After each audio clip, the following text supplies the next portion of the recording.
vous voir. Une grande joie de passer ensemble du temps. Et on sait que le Seigneur est au milieu de son peuple. Il le promet. Et on n'a pas besoin de lui tordre le bras pour qu'il vienne parmi nous. Il veut être là, il est là. Il l'a dit, il l'a promis. Et donc nous vivons dans sa présence ce matin. Nous sommes là avec lui. Alors vous connaissez mes habitudes. J'aime souvent commencer les messages avec une question. Et j'en ai une pour vous ce matin. Alors écoutez bien. Quand je prononce le mot autorité, qu'est-ce qui vous vient spontanément à l'esprit? Force. Hein? Alors, quelle est la première chose que vous avez en tête? Moi, j'ai des idées là. Peut-être que c'est le souvenir d'un vieux principal d'école ou d'un prof dur, sans compassion. On dit que cette personne était autoritaire. Un souvenir plutôt négatif, non? Peut-être que c'est le pouvoir tyrannique d'un dictateur. Un dictateur qui force sa population à se soumettre à des lois injustes, comme par exemple Staline ou Adolf Hitler. Autorité.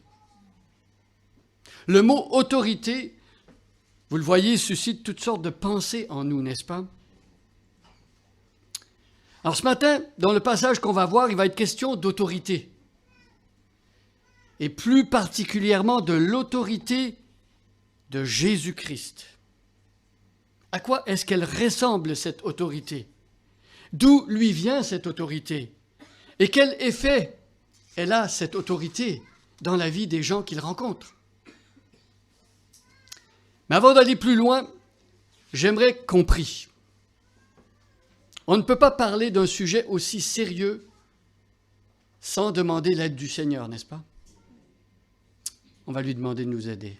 Je prie.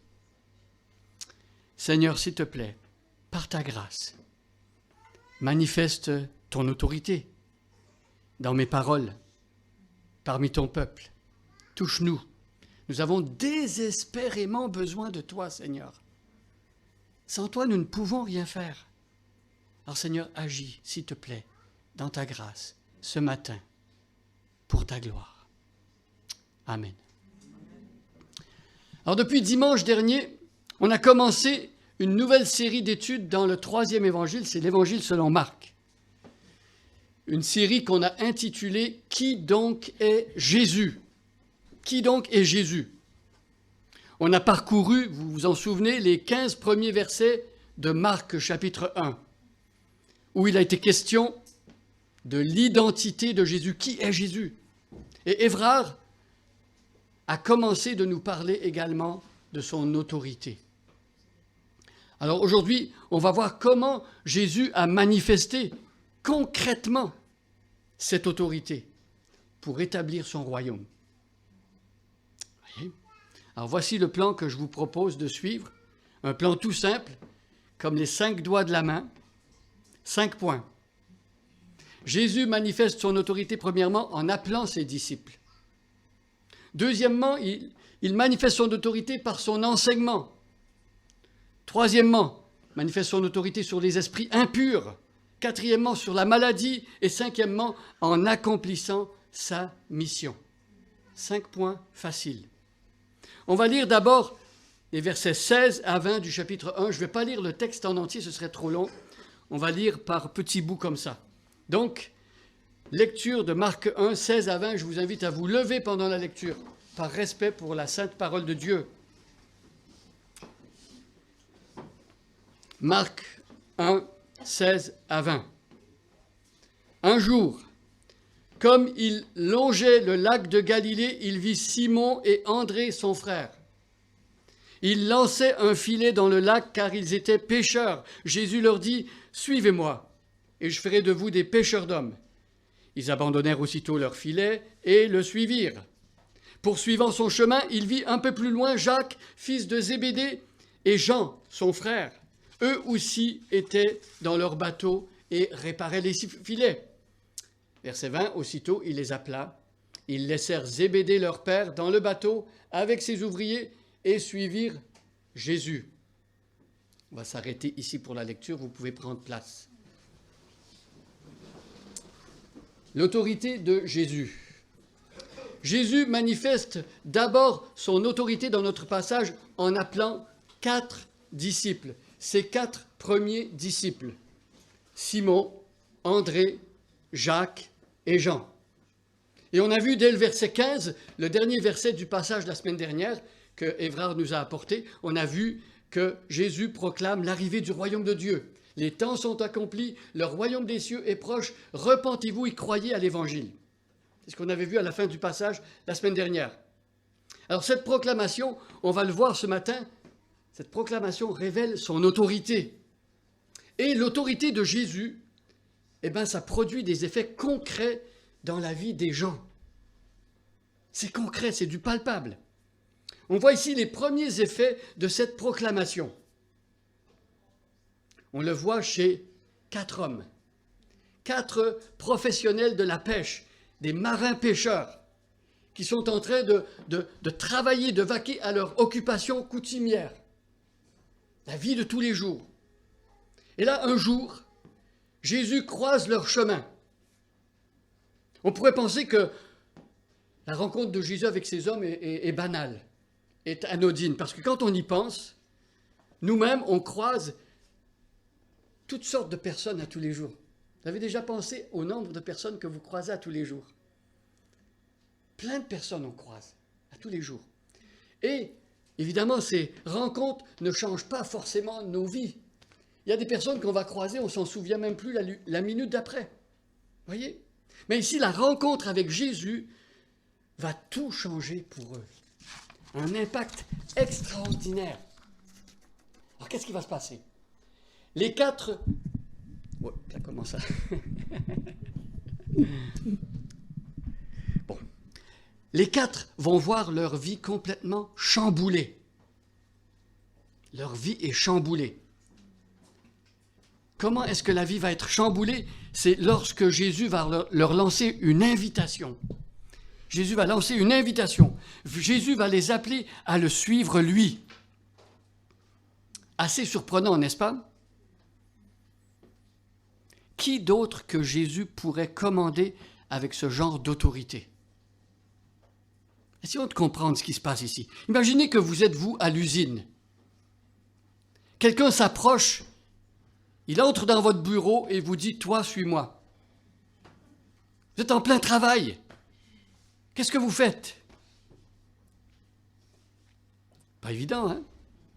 Ici, 4 hommes en plein travail entendent l'appel de Jésus. Suis-moi. Un appel puissant. Et remarquez la réponse des 4. Le texte nous dit qu'ils quittent tout et le suivent. Il fallait bien que l'appel de Jésus soit singulier, n'est-ce pas?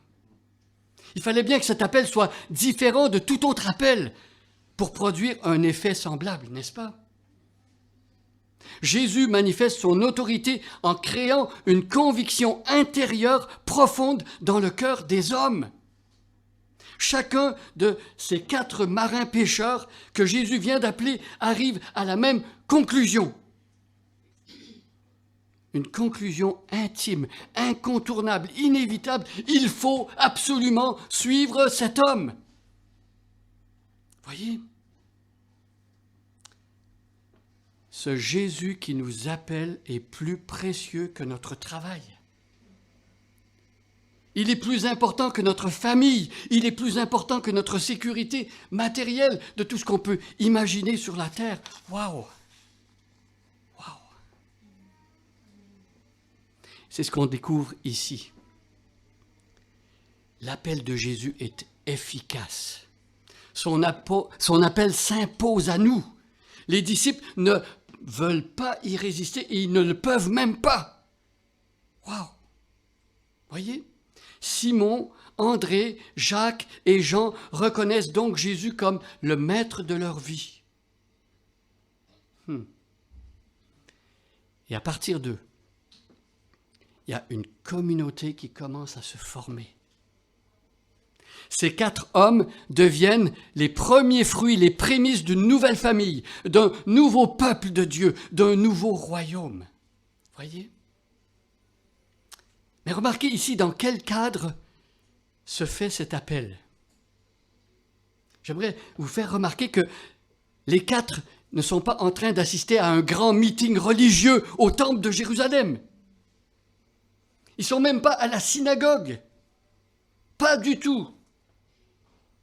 Voyez où Jésus les appelle? Jésus les interpelle là où ils sont, dans leur vie quotidienne. Intéressant, n'est-ce pas? Au fil de leur activité de tous les jours, Jésus les enjoint d'aller à sa suite. « Suis-moi, deviens mon disciple. »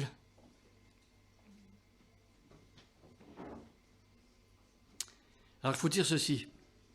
Habituellement, quand un rapport maître-disciple est en train de s'établir, c'est celui qui cherche un maître qui prend l'initiative. Normalement, c'est comme ça que ça se passe.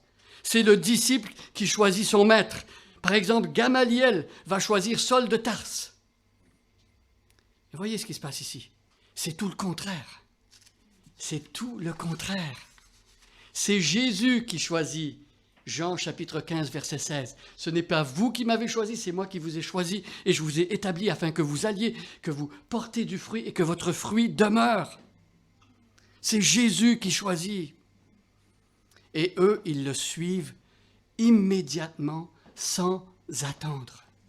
Du jamais vu. Un appel unique.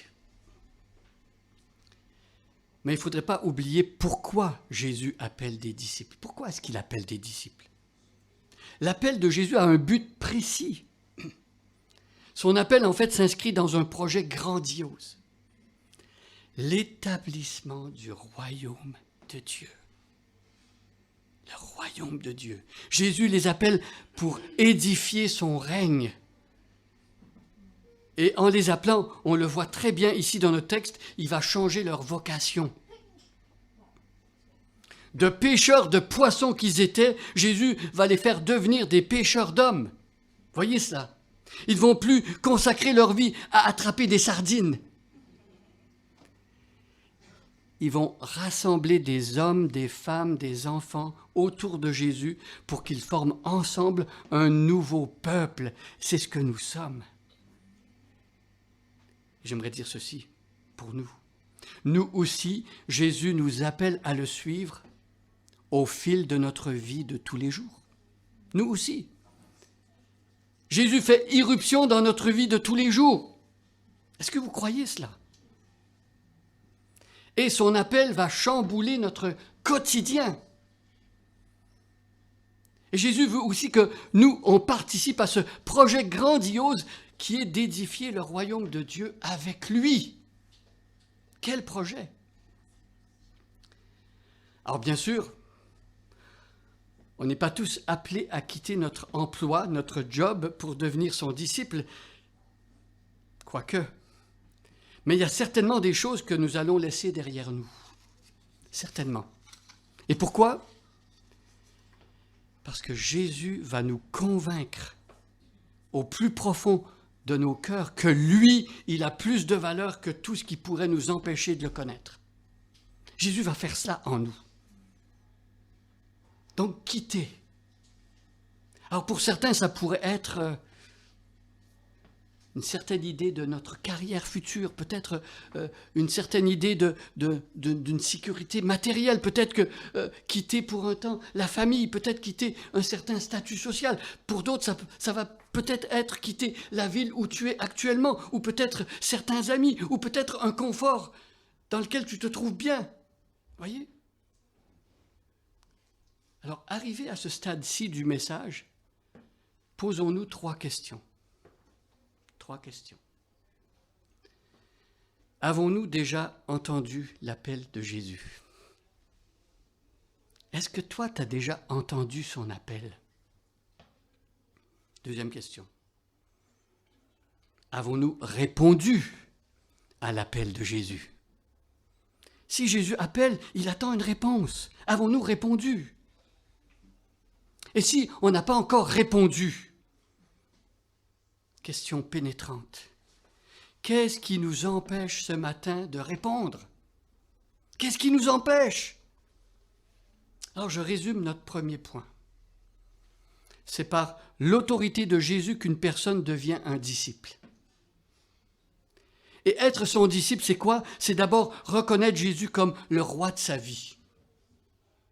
Être son disciple, c'est apprendre à tous les jours de lui, se mettre à son école. Être son disciple, c'est renoncer à tout ce qui nous empêche de le suivre. C'est réorienter sa vie dans le sens de son royaume. C'est enfin entrer dans une nouvelle famille. Être son disciple. Être son disciple. Alors, dernière remarque concernant la nature de l'engagement que Jésus attend du disciple. Première chose que je voulais développer ce matin. Donc, première remarque, André, Simon, Jacques et Jean ne sont pas devenus que des fans de Jésus. Vous savez qu'on peut être fan de Jésus, des groupies, on va à des réunions, on est là, on aime bien l'ambiance et tout ça. On peut être fan sans être disciple. Les 4 se sont mis à suivre Jésus à tous les jours et à marcher dans ses pas par la foi. Nous sommes disciples de Jésus, nous ne sommes pas fans de Jésus, nous sommes disciples. Donc Jésus manifeste son autorité en appelant ses disciples.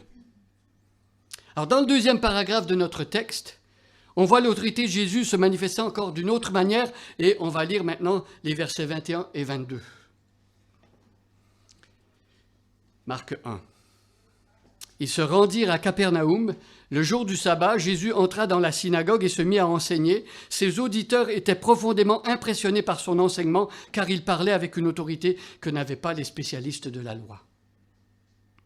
Alors dans ce que Marc nous décrit ici, vous allez le remarquer, on commence à voir un schéma qui est en train de se dégager. Un schéma qu'on va retrouver tout au long de notre passage ce matin. Remarquez bien, Jésus fait quelque chose, ou Jésus dit quelque chose, et ensuite la foule réagit. Donc voilà le schéma, action, réaction. Action, réaction. Voyez? Au verset 21, l'action se passe d'abord un jour de sabbat. Jésus enseigne. Son enseignement correspond sans doute à ce qui a été annoncé en Marc chapitre 1, verset 15. Les temps sont accomplis, le royaume des cieux est proche, repentez-vous, croyez à la bonne nouvelle. Alors Jésus déclare l'arrivée, l'instauration du royaume des cieux. Alors comment est-ce que la foule va réagir à cette annonce? On le voit dans notre texte, les gens sont impressionnés. Ils sont frappés. Jésus parle avec autorité. Mais on peut se poser la question, qu'est-ce qui distingue l'autorité de Jésus de l'autorité des autres enseignants? Il y avait plein de gens qui enseignaient en Israël. Qu'est-ce qui distingue son autorité? Premièrement, l'autorité de Jésus n'est pas une autorité dérivée ou indirecte. Jésus n'est pas en train de citer les autres rabbins qui existaient à son époque, comme Hillel, Gamaliel ou Shammai et d'autres rabbins bien connus à l'époque. Jésus ne fait pas cela. Les scribes et les pharisiens faisaient cela.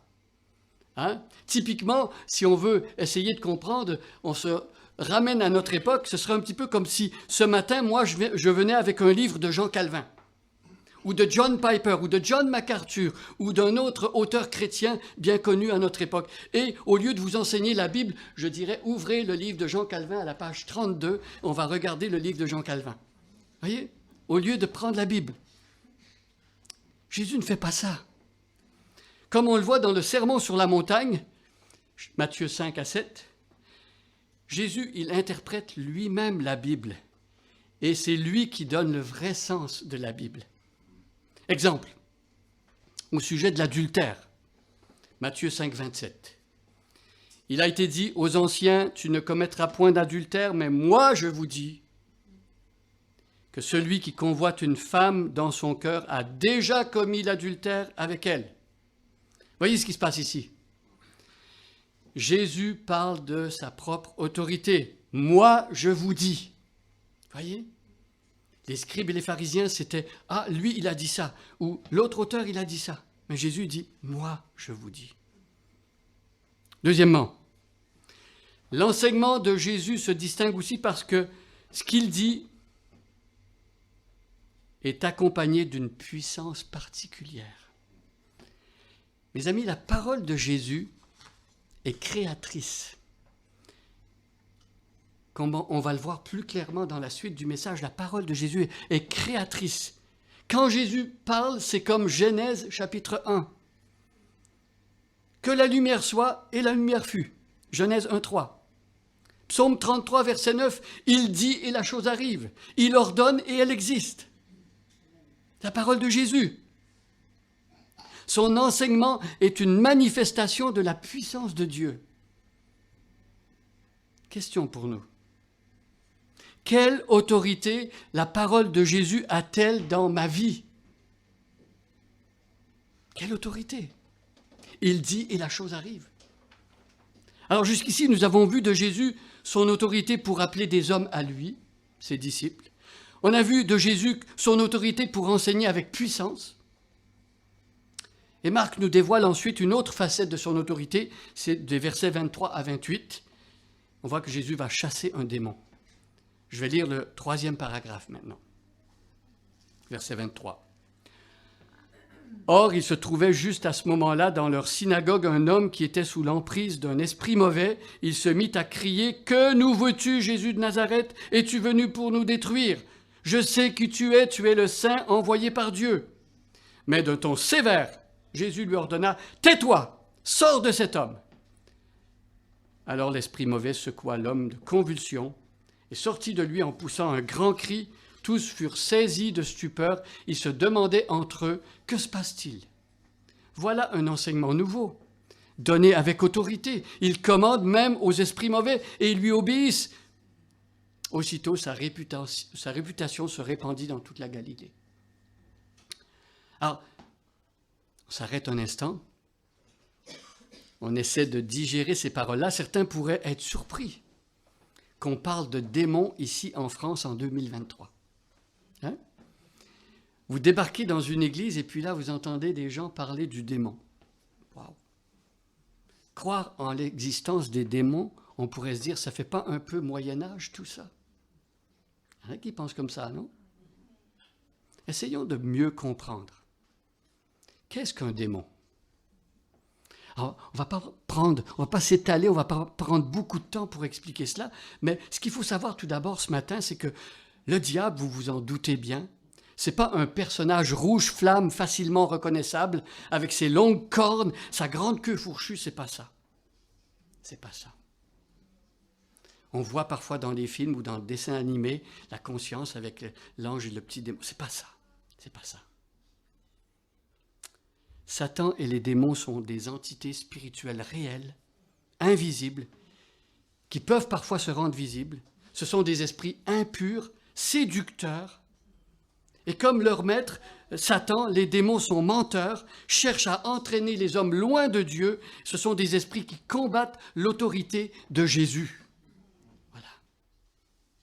Et dans notre texte, ici, l'homme qui est possédé et que Jésus retrouve dans la synagogue, ce jour-là, il est tellement affligé, écrasé par la présence du démon que c'est l'esprit du démon qui parle en lui.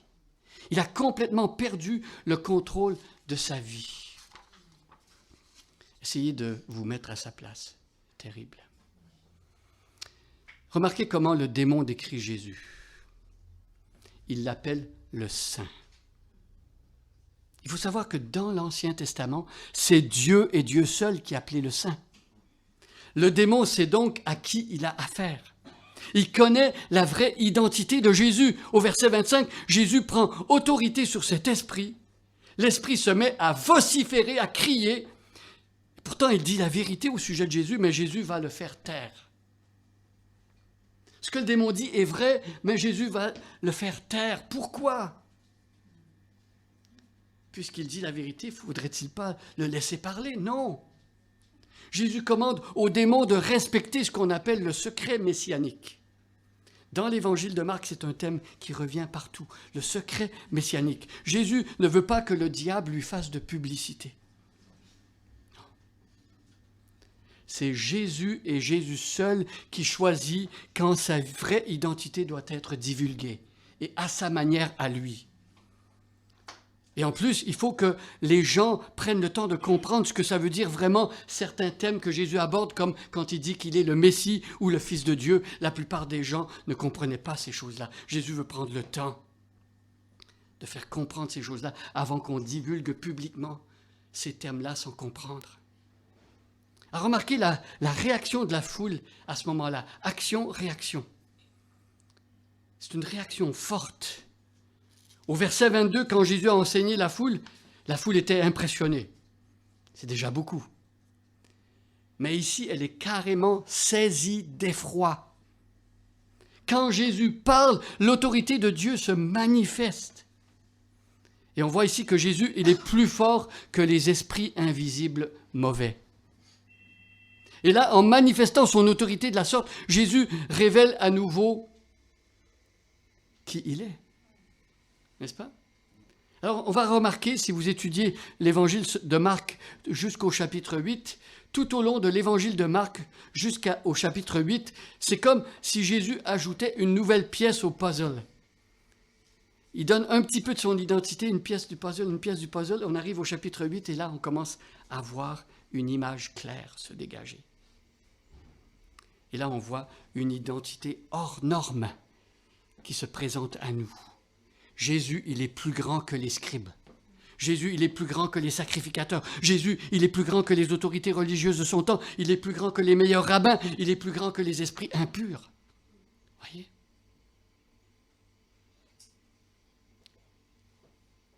Deux questions s'imposent à nous, arrivés à ce stade-ci de notre message. Comment réagissons-nous à l'autorité de Jésus? Comment est-ce que tu réagis à son autorité? Et deuxième question. Est-ce que son enseignement a autorité dans ta vie?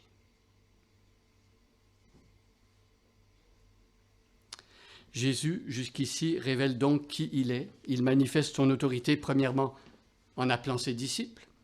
Deuxièmement, par son enseignement. Troisièmement, sur les esprits impurs. Ça continue.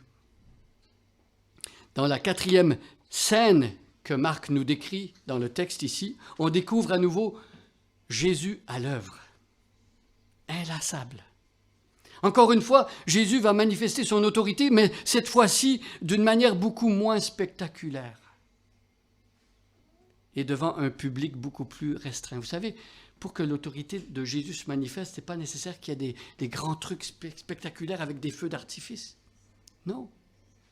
Ici, c'est une scène domestique, de la vie de famille. Jésus va agir dans un cadre informel dans la maison de Pierre, le jour du sabbat à Capernaum.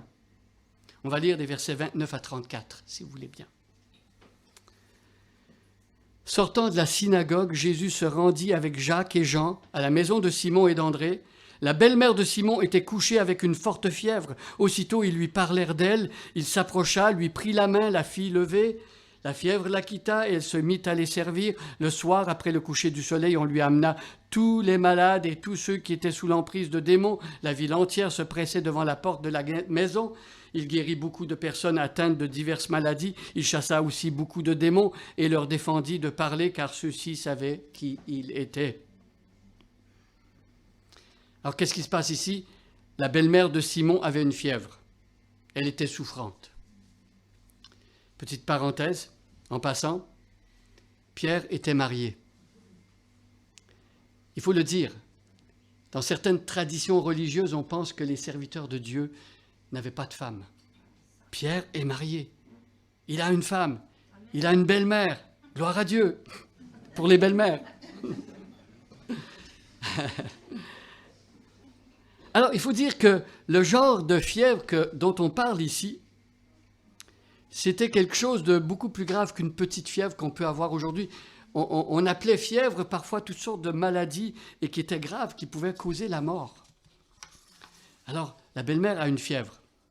Alors, dans ce quatrième paragraphe, on a encore une image de l'autorité qui se démarque de l'image coutumière, habituelle. On l'a dit au début en introduction, parfois l'autorité, on voit ça comme quelque chose de dur. peut penser que pour exercer l'autorité, il faut être coriace. Mais remarquez ici la tendresse de Jésus. La tendresse de Jésus. Jésus prend la main de la femme. Il la touche. Jésus est rempli de compassion et il la guérit. Quelle autorité différente de ce qu'on a l'habitude de voir dans notre monde, n'est-ce pas?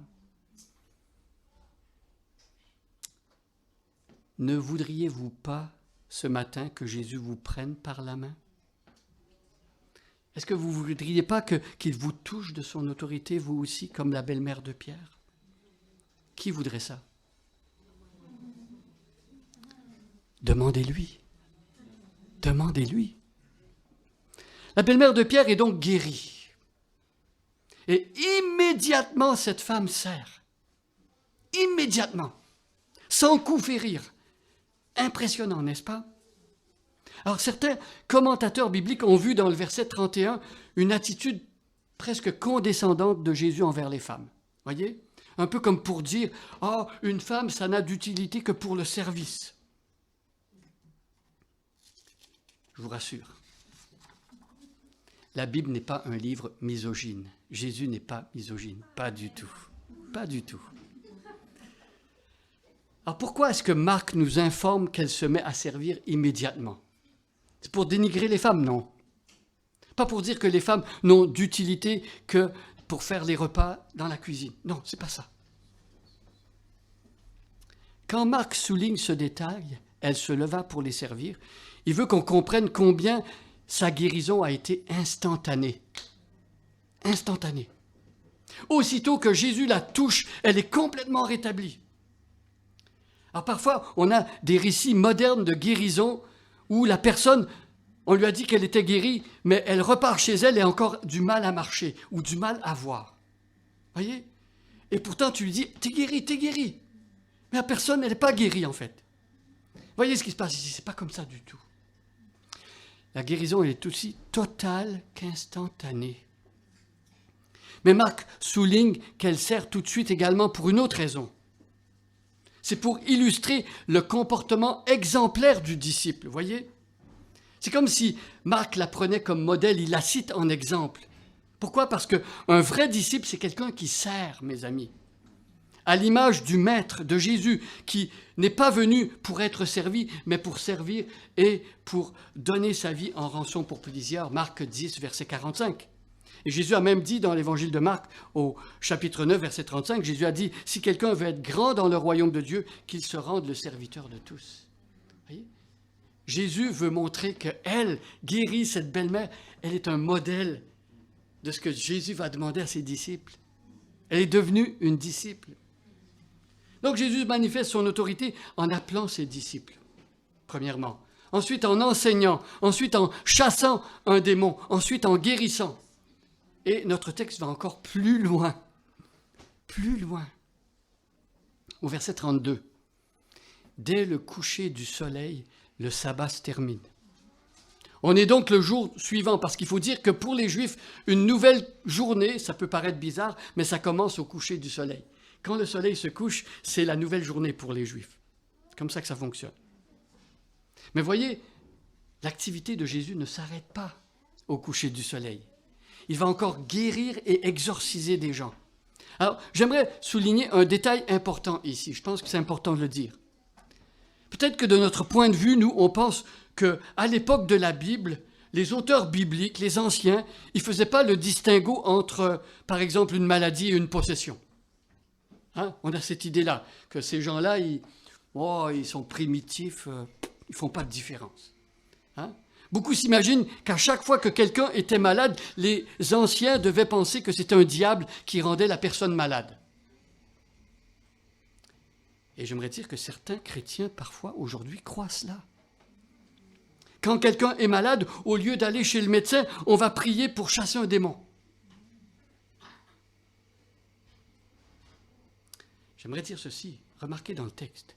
Ceux qui ont écrit les évangiles font une différence entre les maladies ordinaires et les possessions démoniaques. On a les deux dans le texte. Il y a une différence entre les deux. Et c'est important de faire le distinguo, mes amis. Si on confond maladie et possession, on va essayer d'aider un possédé avec des médicaments ou des psychothérapies au lieu de prier pour qu'il soit délivré. Et à contrario, si on traite une maladie comme un cas de possession, eh bien, on va tenter de chasser un démon quand une personne n'a besoin que de médicaments. Voyez? La Bible fait une différence entre les deux. Dans les évangiles, Jésus distingue clairement entre possession et guérison. Ce n'est pas la même chose. Donc, voyez, au coucher du soleil, à la fin du sabbat, une foule se presse auprès de Jésus, on lui amène des malades, des possédés, et Jésus donne à chacun avec beaucoup de discernement ce dont il a besoin. Pour les uns, exorcisme, pour les autres, guérison. Tout n'est pas confondu.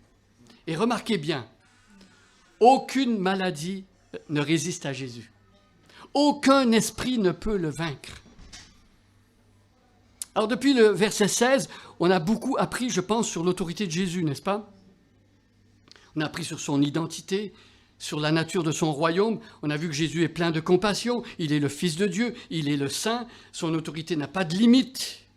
On a découvert que toutes ses actions se situent dans le cadre de la proclamation du royaume de Dieu.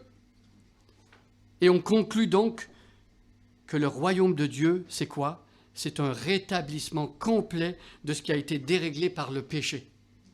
Voyez cela? Jésus est en train de tout remettre en ordre avec sa venue. Et tout cela va s'accomplir à la fin quand il sera avec nous pour toujours dans le royaume établi et éternel. Le jour de son retour, tout le chaos que le diable a créé va avoir disparu. Et combien on soupire après ce jour-là, n'est-ce pas? On récapitule maintenant. Jésus a manifesté son autorité en appelant ses disciples, en enseignant, en chassant les démons, en guérissant. Finalement, Jésus manifeste son autorité en accomplissant sa mission. On va lire des versets 35 à 39. Levons-nous pour la lecture. Versets 35 à 39.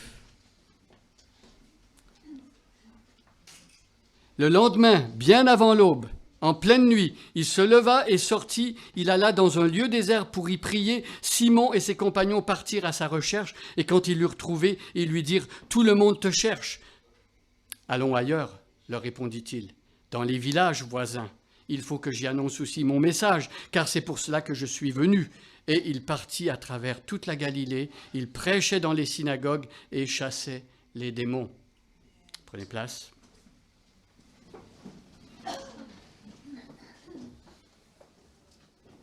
Alors, à la fin de notre message, on se rend compte que Jésus vient de vivre une journée bien remplie. Je ne sais pas si vous avez déjà réfléchi à une journée type dans la vie de Jésus. Jésus était occupé.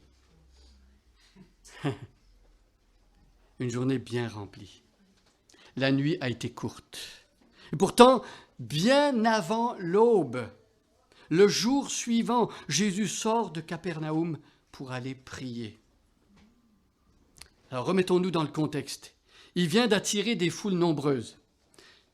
Des personnes ont été délivrées du démon. Des personnes ont été guéries. L'évangile a été prêché avec puissance.